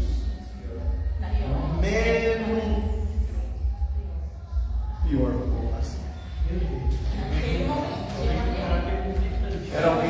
Era alguém desconhecido, era alguém da menor tribo, era alguém insignificante, vamos colocar assim. Era alguém que se o povo fosse escolher, não escolheria. Por isso Deus escolheria. Se fosse por votação do povo, o povo não escolheria Saul de jeito nenhum. Primeiro era da menor tribo, não tinha nem direito de fala, não tinha nem fala nada nas reuniões. Tá certo? Uma pessoa mais improvável na situação para um reinado era Saul. O problema é que eles não entendiam. Deus vivia querendo trazer ensinamentos para eles. Deus vivia trazendo situações que fizessem eles refletir acerca das suas escolhas. O problema é que eles não conseguiam entender e ouvir a voz de Deus. Certo? Alguém? É rápido, senão você não vai trabalhar. A tribo de Benjamim tinha sido recebida e ela tinha sido expulsa. Remanescentes. O fato de que não tinha morrido, todo mundo ainda. Então Deus riscou naquela situação de promessa. Quanto tempo tem de lá para ir? Então não restou todo mundo. Aquela galera lá já morreu. Certo? Deus riscou aquela linhagem, uma geração. Tinha gente ali que não tinha se contaminado. Tinha gente que não tinha culpa de nada. Não, certo? Igual o povo do Egito. Qual era o tamanho do povo quando saiu de lá? Do Egito. Fizemos uma conta de mais ou menos 2 milhões de pessoas, isso aí, né? Nessa faixa aí pela conta que a gente fez. Então, olha só. Mas a Bíblia diz: dos que saíram de lá, quantos entraram na nova terra? 2. Mas não foi só os 2. Entrou muita gente. Agora, que veio de lá só foi. É o caso da tribo de Benjamim, entendeu? Aqueles que tinham rejeitado aí, se foram, se perderam já no meio do caminho. Mas tinha-se os remanentes, aqueles que não tinham se contaminado, aqueles que ainda eram crianças durante aquele processo. É lógico que o Senhor preservou a raiz, né? Porque é parte do povo, é parte da história. Entendeu? tribo, a família, o Senhor separou. Todavia o Senhor vem separando e tirando aquilo que não presta no meio do povo. O problema é que o povo vive trazendo de volta, né, a sucata para dentro e para o meio do povo. A gente vive querendo trazer lixo de volta para dentro de casa. E é isso que o Senhor está agora aí falando com isso, certo? Levantou-se Saul e saíram para fora ambos, e ele e Samuel, e descendo eles para a extremidade da cidade, Samuel disse a Saul: diz ao moço que passe diante de nós. E passou. Porém tu espera agora, e te farei ouvir a palavra de Deus. Então tomou Samuel um vaso de azeite, olhou e derramou sobre a cabeça, e o beijou e disse: porventura, capítulo 10, te não tem ungido o Senhor por capitão sobre a sua idade? O Senhor não te levantou como governo sobre essa cidade? E o menino ainda não sei entendeu o que está acontecendo aqui. Eu só vim buscar as jumentas. Eu queria saber, ô inocente, ô coitado. O problema nunca foi o sumiço da jumenta. Aí eu começo a pensar: quem será que sumiu com a jumenta? Não era costume da jumenta sair. Lembra que eu falei que Saul entendeu que era algo espiritual? Porque eu vou estar em nome de Deus para revelar a jumenta. Faz sentido. Mas ele entendeu que a questão ali era muito. Eu preciso do homem de Deus que me oriente, porque eu estou entendendo que a situação é espiritual. Talvez daí a escolha. Saul não era de todo povo. Tinha uma sensibilidade espiritual até certo ponto. Quando ele começa a tomar suas primeiras decisões, a gente percebe que ele é um homem que tem uma visão e ele é sim espiritual. O problema é que no meio do seu caminho ele se corrompe, ele se perde. Mas nesse momento, uma das justificativas do Senhor não ter escolhido é porque ele era alguém que certamente ouvia a voz de Deus. O capeta não ia mandar ele procurar um profeta. O espírito do engano e do erro não ia mandar ele procurar um homem de Deus. Sim ou não? Então o Espírito Santo falou com ele e ele ouviu. Você não vai atrás do homem de Deus, porque é ele que fala para o moço que tem que ir atrás do homem de Deus. Não é o moço que orienta ele, ele que orienta. A gente tem que encontrar um homem de Deus. Quem você acha que estava orientando ele? O Senhor, o Espírito Santo de Deus, estava governando já sobre a vida de Saul. Quem sabe daí a escolha? Quando ninguém queria ouvir a voz de Deus, ele encontra um jovem que se prontificou em ouvir a voz de Deus e entender que tinha algo espiritual acontecendo no meio do povo, a qual ninguém estava vendo, mas ele estava percebendo. Então quem sabe não foi o próprio Deus que pegou aquelas jumentas ali, só vai por aqui, porque ele vai ter que vir procurar você, e aqui eu já coloco Samuel para você encontrar com ele. Deus já tinha amarrado tudo. Aqui atrás, depois que a gente olhou tudo, você percebe que o próprio Deus já tinha orquestrado toda a situação, Deus colocou tudo no caminho. Agora, será que quando ele está indo atrás da jumenta, ele entende que é Deus que está guiando, direcionando ele? Há momentos que vai parecer que você está perdido. Há momentos que vai parecer que você não sabe nem para onde você está indo e por que você está nesse caminho. Mas se você está dentro da vontade de Deus, entenda que o Senhor preparou esse caminho para você. E você não precisa entender o caminho, você precisa ouvir quem está com você no caminho. Você precisa entender aonde o Senhor quer te levar a isso. Lembra da palavra dos discípulos? Necessário é passar em Samaria. Senhor, por que em Samaria? Mas vai para lá, Samaria está aqui, a gente está aqui, é mais perto. O Senhor falou, é necessário.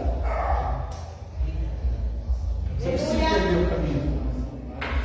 Você precisa entender o caminho, você precisa saber o que você vai fazer no caminho, você precisa seguir a orientação que ele está te dando. Isso aí, só vai. Se joga. Aqui é mais perto, Senhor. O Senhor falou, estou nem aí, que aí é mais perto. Você vai demorar mais, mas você vai chegar onde eu quero te levar.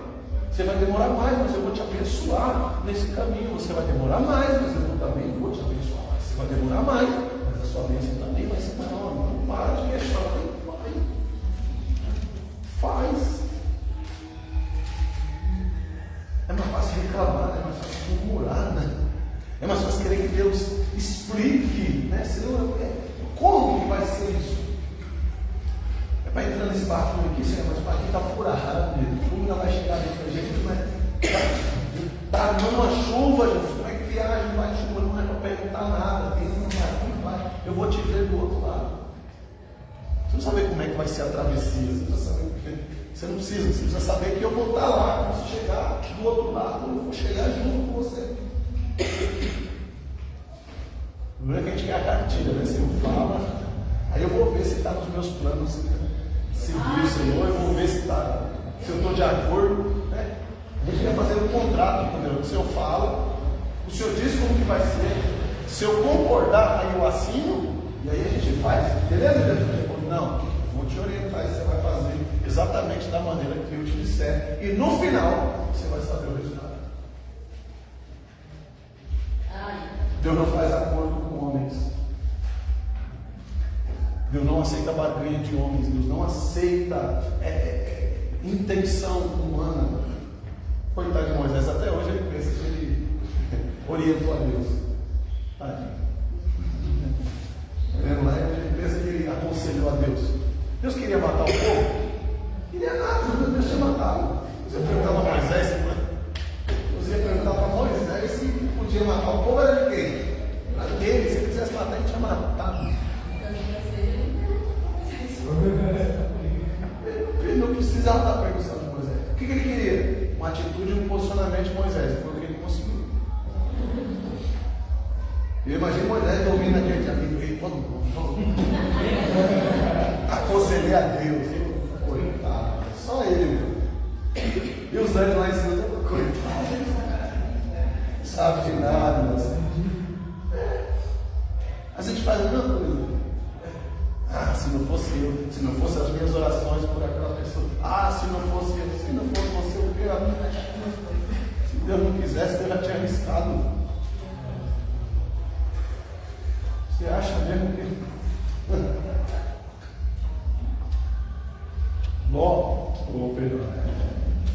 Abraão começa a interceder para que Deus livrasse o seu sobrinho. Mas antes de orar pela vida de Ló, ele ora por toda a cidade.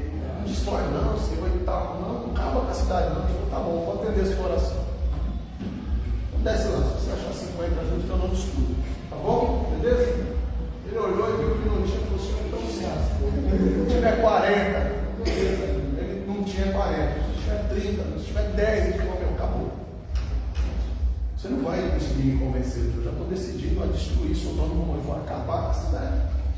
Vou quebrar o seu galho. Vou tirar o seu sobrinho de lá. E Deus só garantiu a saída de Ló. Por isso que a mulher, no meio do caminho, ela decide olhar para trás e ver que lá ficou. Deus podia muito bem ter poupado ela. Sim ou não? Sim. Mas nunca foi vontade de Deus ter tirado ela de lá, porque Deus viu que o coração dela já estava em Sodoma e Gomorra. E o fato dela ter olhado para trás no meio do caminho só prova que Deus não estava errado. Deus não erra, não falha. Deus sabia o que estava falando. Por mais que Deus amasse Abraão, que Abraão questionou a Deus por que daquela destruição, mas Deus sabia o porquê daquilo. E a tua menina que sobrou ainda desgraçou o resto da família depois.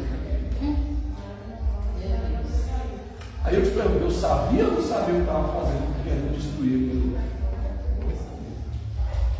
E o que faz a gente desse século aqui diferente daquele povo de Sodoma e Gomorra?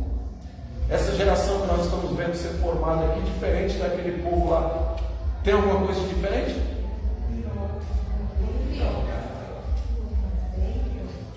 A igreja pode orar, a igreja pode jejuar, a igreja pode pedir, a igreja pode orar. Nós vamos e estamos fazendo isso, mas não é por causa das nossas orações. Aquele que verdadeiramente se arrepender e quiser sair de Sodoma e Gomorra será salvo. Quem não quiser, infelizmente, será condenado. Por mais que nós morramos de orar, de chorar, de decidir, a escolha, a decisão é peso. E se nós que aqui estamos também não tivéssemos decidido, também iríamos nos queimar no fogo do inferno. Sério, não é? Mas aqui, capítulo 10, vai com Deus. Samuel decide ungir Saul como rei de Israel. Leia para mim até o 4, alguém para com 2, 3 e 4. Então tomou Samuel um vaso de azeite e derramou sobre a cabeça. E o beijou e disse: porventura te não tenho ungido o Senhor por capitão sobre a cidade? Partindo-te hoje de mim, acharás 2 homens junto ao sepulcro de Raquel, no termo de Benjamim, em Zelza, os quais te dirão: acharam-se jumentas que fostes buscar, e eis que já o teu pai deixou o negócio das jumentas, e eu da filho por causa de vós, dizendo: que farei eu por meu filho? E quando dali passares mais adiante, e chegares ao carvalho de Tabor, ali te encontrarão 3 homens que vão subindo a Deus a Betel, um levando 3 cabritos, e outro 3 bolos de pão, e um outro um odre de vinho. E te perguntarão como estás, e te darão 2 pães que tomarás na sua mão. Rapaz, conheça a galerinha aí. Os homens estavam trazendo? 3 homens. 3 ofertas. Cabrito, ou seja, sacrifício, pão e vinho. Cabrito, pão e vinho, cabrito, sacrifício. Ligou os pontos?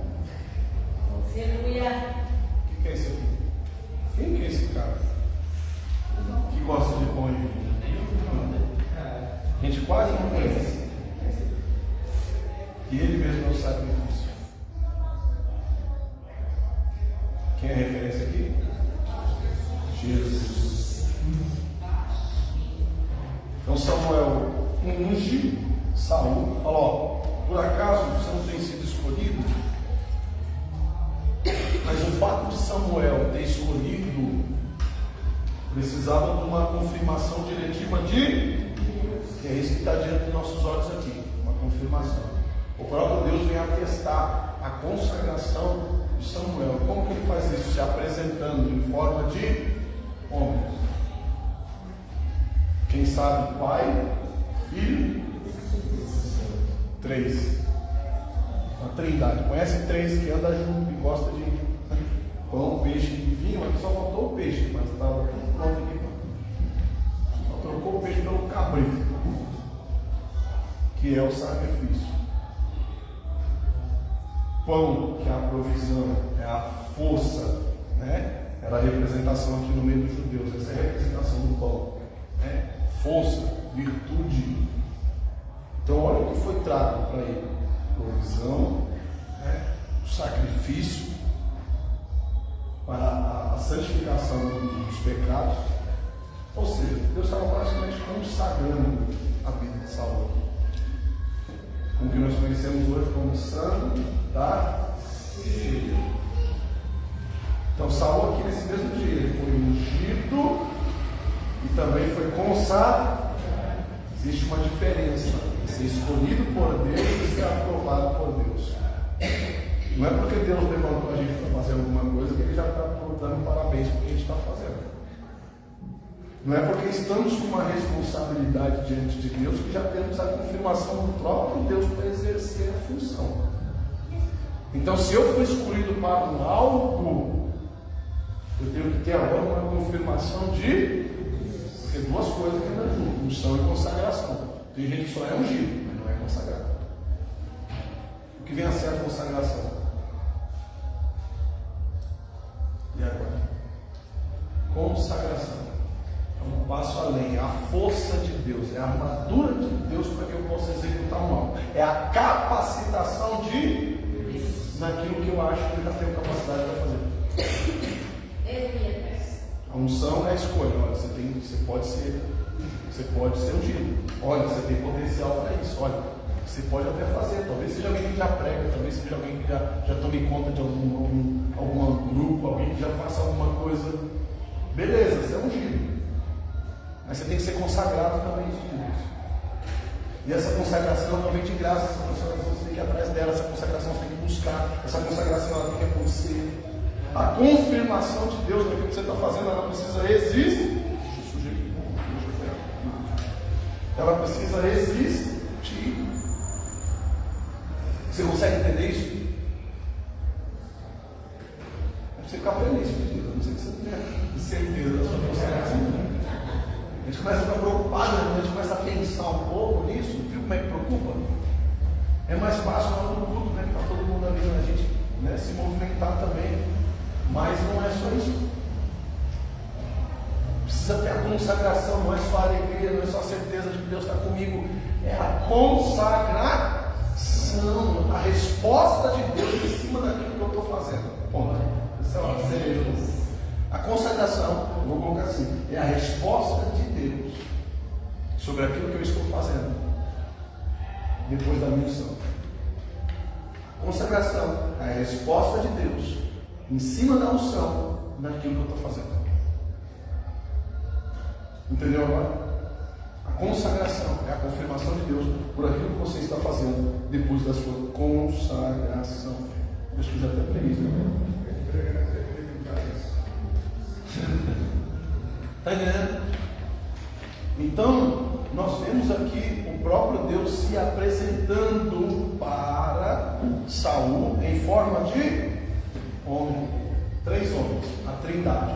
E tem a representação do vinho aí, né? Eu falei do pão, falei do cabrito, não falei do vinho. Qual que é a representação do vinho mesmo? Toda Santa Ceia está falando isso aqui. Não só o sangue de Jesus, como o sangue do sacrifício, como a representação da uva, da vide. Qual que é a representação da uva para o povo de Deus? Cura, vida, prosperidade, alegria, virtude. Faltou alguma coisa para ele governar? Porque tudo aquilo que ele precisava ou que estava em falta na vida de Saul, Deus trouxe. Por que Deus trouxe pão para ele? Porque ele se achava fraco, ele se achava pequeno, ele era da menor tribo, ele se achava incapaz, ele achava que não tinha potencial para aquilo. Então o Senhor trouxe pão, que é força, vitalidade, que é a sustância, né? Era a maneira de alguém dizer assim: ó, eu estou contigo. Era um dos alimentos que os soldados costumavam levar quando alguém estava na guerra. Não era qualquer coisa. Quando o soldado estava na guerra e recebia pão, era a mesma coisa de ter chegado um exército para estar com eles na guerra. Porque o que ele entendia? Aquele pão era a resposta daqueles que estavam lá atrás esperando eles voltar.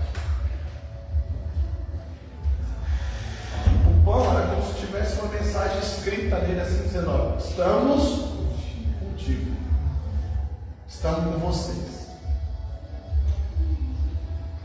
E agora Saul recebe o pão da parte de quem? De Deus. Meu Deus, olha só. O que Deus está falando com ele? Estou contigo. Você não vai morrer, eu já tenho um sacrifício para o cordeiro. Não é para a morte. Fique tranquilo que essa responsabilidade não é para a morte. Porque qual a primeira coisa que ele pensa? Meu, vou morrer. O rei é aquele que morre. Eu não tenho potencial para a guerra. Eu mal sei me defender sozinho. Só fique tranquilo que eu já tenho um sacrifício. Não estou te chamando para morrer. Estou te chamando para ser forte. Estou te chamando para ser corajoso. Estou te chamando para tomar frente da guerra.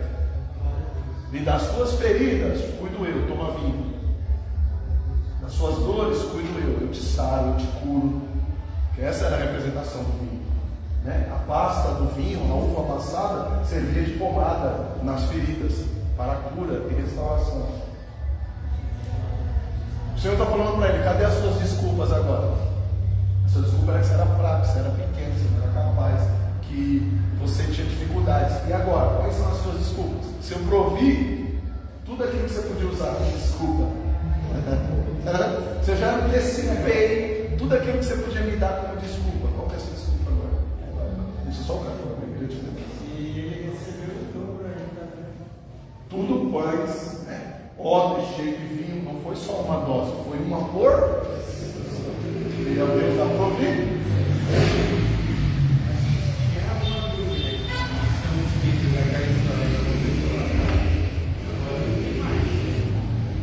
Ele tinha tudo também.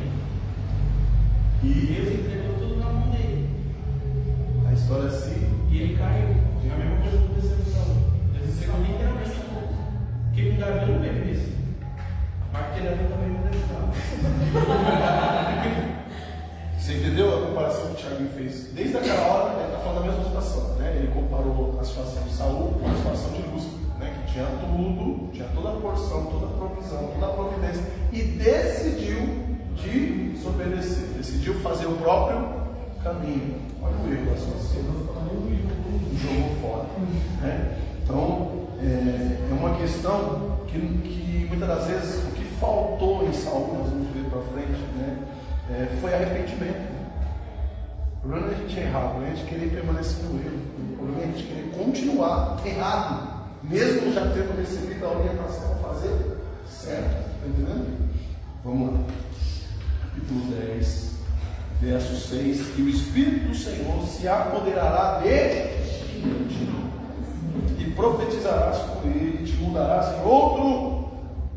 Deus vai te fortalecer e vai trazer tudo que você precisa. Nós vamos ver uma diferença depois aqui com a vida de Davi. Porque aqui a Bíblia diz que o Espírito do Senhor vai se apossar. Ainda não se apossou. Deus ainda não está se agradando totalmente de ti. Ele vai fazer um processo aí para o Espírito se apoderar de ti. O Espírito ainda não está no governo da sua vida. Para ele, através de Samuel aqui. Deus vai se apoderar, Deus vai estar no governo, no comando, na direção da sua vida. Porque ele ainda não... Lá na unção de Davi é totalmente diferente. A Bíblia diz que no momento que Samuel unge Davi, o Espírito do Senhor se apossou. Porque Deus já estava na direção da vida de Davi. O Espírito já estava dentro.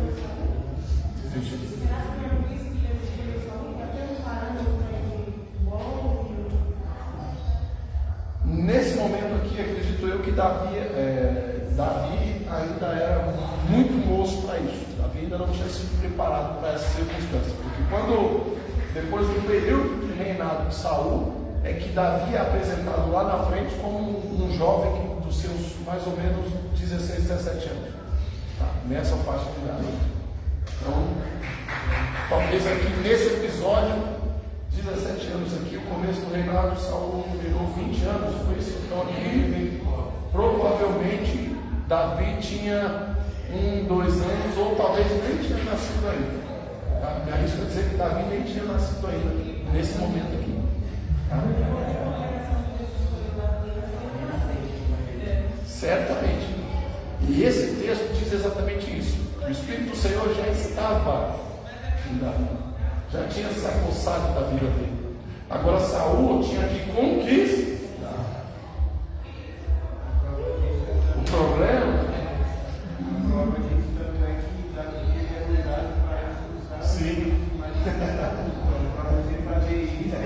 Já tem que estar cheio. Tinha sido ungido lá, mas não tinha sido apresentado como rei.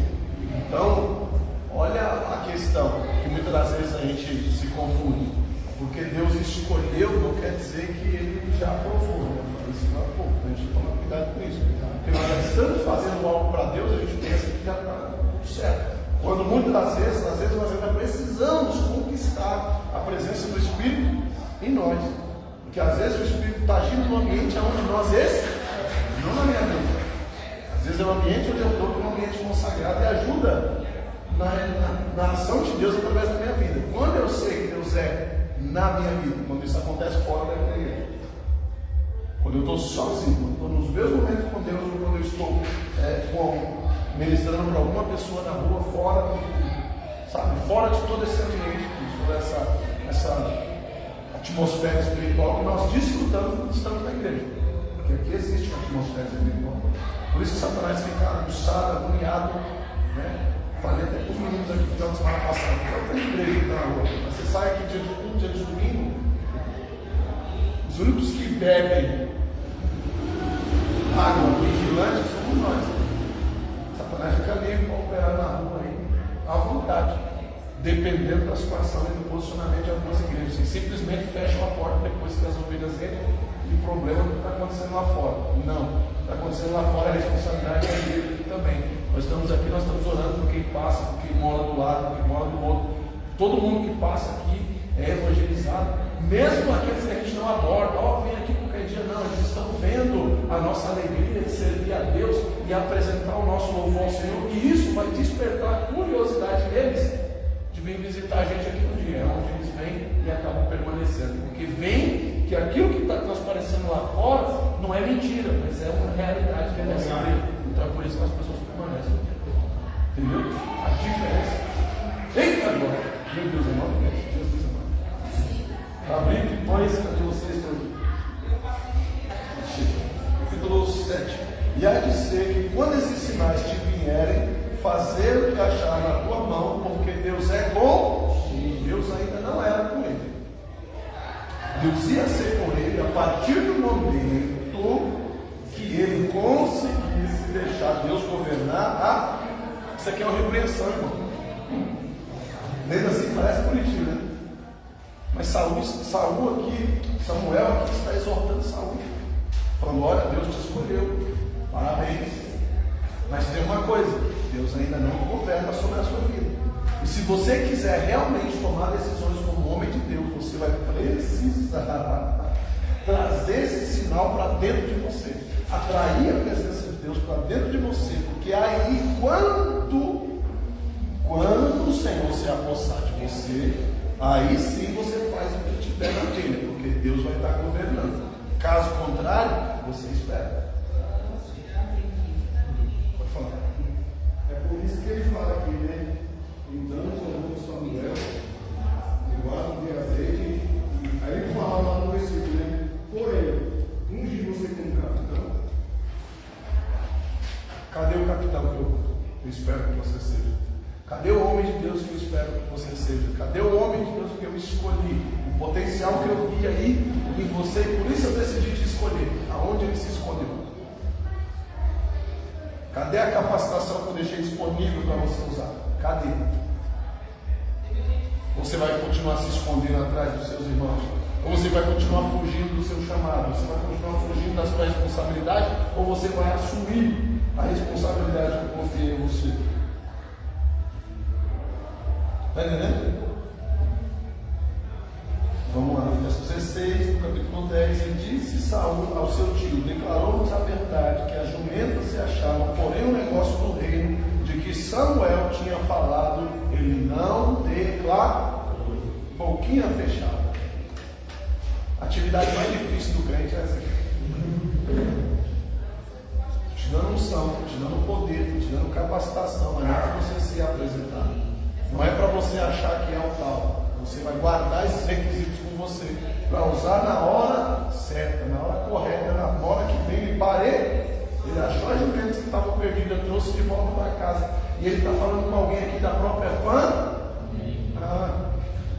Tem coisas que você não vai poder falar nem para a sua família. Tem coisa que tem que ser segredo, não é para a sua família. Eu não estou falando de coisa errada, não estou falando de pecado, não, que era algo bom, era algo de Deus. Mas era algo pessoal, era para ele. E muitas das vezes nós deixamos de desfrutar algo melhor de Deus, porque a gente quer compartilhar coisas que Deus não mandou compartilhar, a gente quer dividir coisas que Deus não mandou dividir, a gente quer entregar coisas que Deus não mandou entregar. E é por isso que nós precisamos tomar cuidado com as coisas que nós fazemos fora da direção do Senhor, porque se não tiver a aprovação de Deus, irmão, tem tudo para dar ruim. Tá certo? Olha todo o episódio que aconteceu.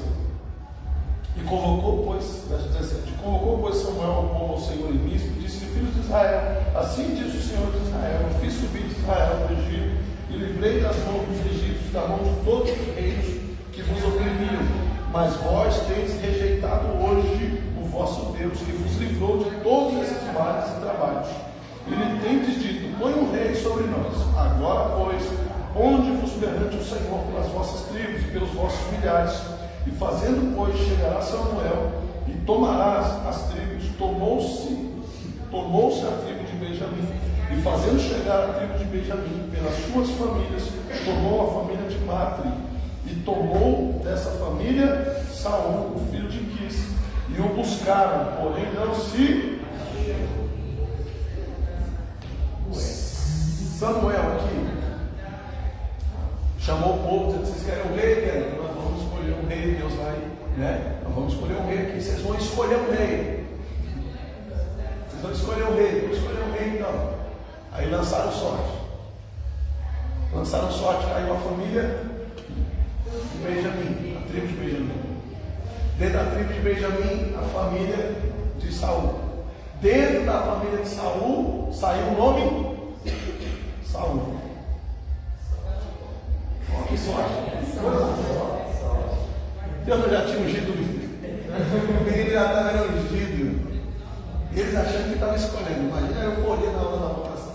Vamos tirar o nome. Opa, a tribo tal. Eita, é agora. Eita, a tribo tal. Qual família? Qual família? Eita, a família tal. Eita, agora. Quem será? Quem será? Quem será? Sorteia de novo. E agora lançaram sorte. Aí saiu o nome. Que nome saiu? Oh, que maravilha. O povo tudo feliz da vida. Porque eles escolheram o rei. Assim Deus faz comigo e com você. Desse jeito. Desse jeito. Esse trabalho eu não quero, eu vou escolher um lugar, eu quero trabalhar no lugar dos meus sonhos, eu vou mandar currículo, ele vai para a porta me chamar, eu vou, e eu vou escolher, eu sou top, eu tenho condições, eu sei de tudo. Então eu vou lá, eu vou pôr meu currículo e vão me chamar por causa do meu currículo. Não, vão te chamar porque Deus escolheu você para estar naquele lugar, naquela hora, naquele momento, e é lá que você vai ficar, e é lá que você tem que estar. E você não escolheu nada, foi Deus que direcionou a sua vida. E ele correu. Não era que eu queria estar, eu não aceitei isso para a minha vida. Deus falou, mas eu não quero. Não interessa, a sua vontade aqui é irrelevante. Procuraram ele dentro da casa militar, ele fugiu, ele se escondeu, ele saiu, diante daquela situação. Cadê o versículo aqui? 21. E fazendo chegar a tribo de Benjamim pelas famílias, tomou a família de Matre e tal, porém não o achou. No final do versículo, verso 22. Não tornaram a perguntar, então, tornaram a perguntar ao Senhor, aquele homem ainda vivia ali. E disse o Senhor, eis que escondeu entre as... Samuel falou, Senhor, o Senhor escolheu o homem foi consagrado, e agora nós estamos aqui para revelar. E ele se escondeu. Ele escondeu, vocês não acharam ele? Não. Experimenta olhar nas bagagens. Porque estavam de malas prontas, para a viagem. E ele está lá no meio, escondido, no meio das bagagens. O homem era do tamanho dessa mesa aí, era um dos mais altos da mesa. Literalmente, Saul era o mais alto da sua tribo, a Bíblia relata isso. O mais bonito, o mais alto. Olha como que esconde um tropeço. Se estudasse comigo, eu ia saber isso aí. Mas enfim, lá, escondido no meio das bagagens, tinham procurado um homem desse tamanho, ninguém achou. Está todas as tribos procurando, ninguém achou o homem. Deus, acho que ele deu no pé, ele realmente deu no pé mesmo, mas ele está aí pertinho de vocês. Experimenta olhar na bagagem. Saul vai lá e lá está ele escondido. Então, tornaram a perguntar, Senhor, aquele homem ainda vivia ali e tal. O Senhor revelou que ele estava no meio das bagagens. Verso 23. E correram e tomaram dali. Acharam ele lá escondido no meio das bagagens. E pôs-se no meio do povo. E era mais alto do que todo o povo, desde o ombro para cima.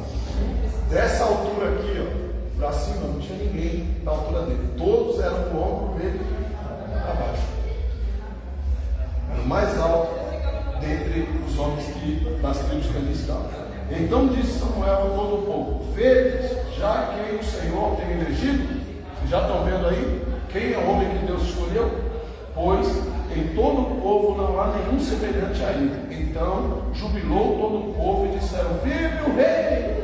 E declarou Samuel ao povo o direito do reino e escreveu no livro e pôs-o perante o Senhor. Então enviou Samuel a todo o povo, cada um para a sua casa, e foi também Saul para a casa de Gibeá, e foram com ele do exército aqueles cujo coração Deus tocara. O próprio Deus tocou já no coração de alguns para proteger a vida de Saul, porque agora, como rei, ele era uma pessoa que certamente viraria alvo do inimigo. Então Deus ali já despertou alguns para estarem com ele naquele negócio.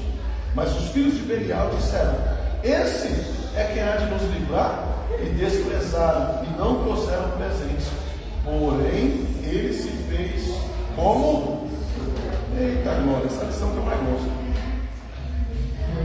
Ele me fez de surdo. É uma coisa que nós precisamos aprender.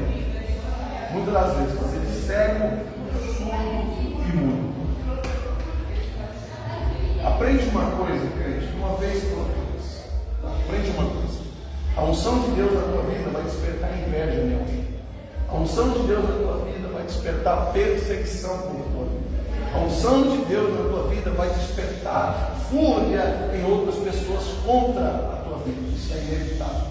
Todos aqueles a quem Deus escolheu, Deus elegeu, Deus levantou, despertaram esse certo tipo de sentimento no coração de alguém que não tinha a pureza e a clareza de Deus na vossa vida e nos vossos corações. Aprenda isso. E só te resta uma coisa quando essa situação acontecer: se calar. Porque o Deus que cuida de ti, te livrará. O Deus que cuida de você vai te defender. O Deus que te escolheu vai falar por. O fato de Deus te escolher não quer dizer que todo mundo vai aprovar. O fato de Deus te escolher não quer dizer que todo mundo vai concordar. O fato de Deus te escolher não quer dizer que todos vão te aplaudir. Mas tem uma notícia do céu para a tua vida. Todos no final vão saber que Deus está com você, que Deus está contigo, que Deus te levantou, que Deus te elegeu. E mais, vão querer estar perto de você. Está entendendo? É assim que funciona. 9:25. Meu Deus.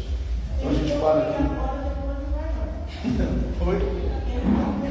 Não, quando não tem carona, não. Então aqui nós paramos no capítulo 10. Isso, nós vamos ver aí o 11 a partir da próxima aula. Certo? Até aqui. Alguém quer fazer uma observação? Falar alguma coisa? 2 capítulos. 3 Vamos acelerar aí. Até aqui. Beleza? Fizeram as suas anotações? Tem coisa aí que não dá para esquecer. Tem coisa aí que não é para esquecer. Revisem isso durante essa semana. Guardem essas coisas nos vossos corações. Estejam vigilantes, atentos e meditando naquilo que o Senhor colocou em nossos corações durante essa semana. Tá certo? Semana que vem a gente está aqui tocando o barco. Em nome de Jesus, faça tudo para não perder o ensinamento, para não falhar, para não faltar.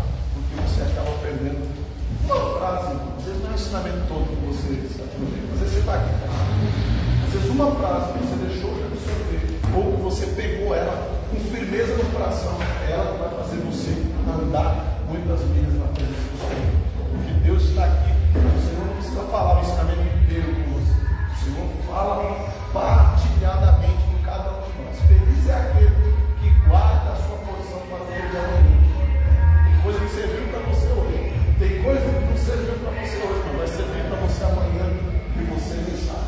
Né? O que importa é nós termos esse conteúdo guardado. Eu aprendi que o que não serve para mim pode servir para alguém. E se eu tenho isso guardado comigo, eu posso compartilhar na hora de necessidade dessa pessoa. Então é por isso que nós vemos o ensinamento. Para aprender, para ter reserva, para continuar crescendo na presença do nosso Deus. Amém? Glória a Deus. Nenhuma pergunta? Então vamos orar, agradecer ao Senhor e vamos para a nossa casa. Amém? Assim nos abençoe. Estamos perto. Eita, glória. Senhor assim, leva o Senhor assim,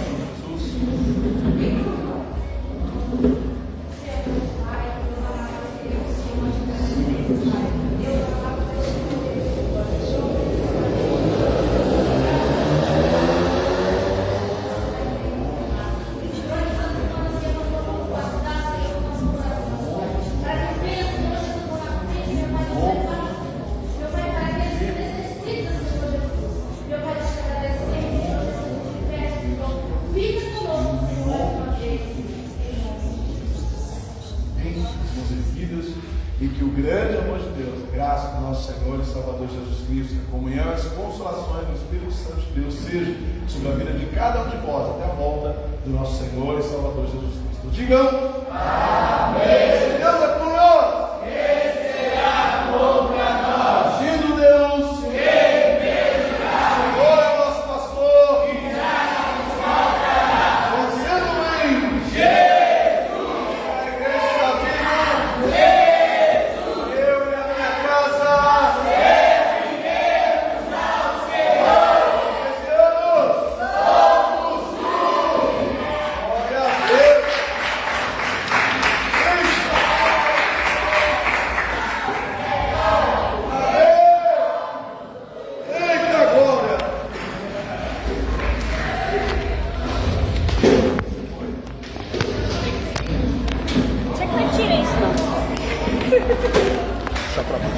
sem força nessa mão.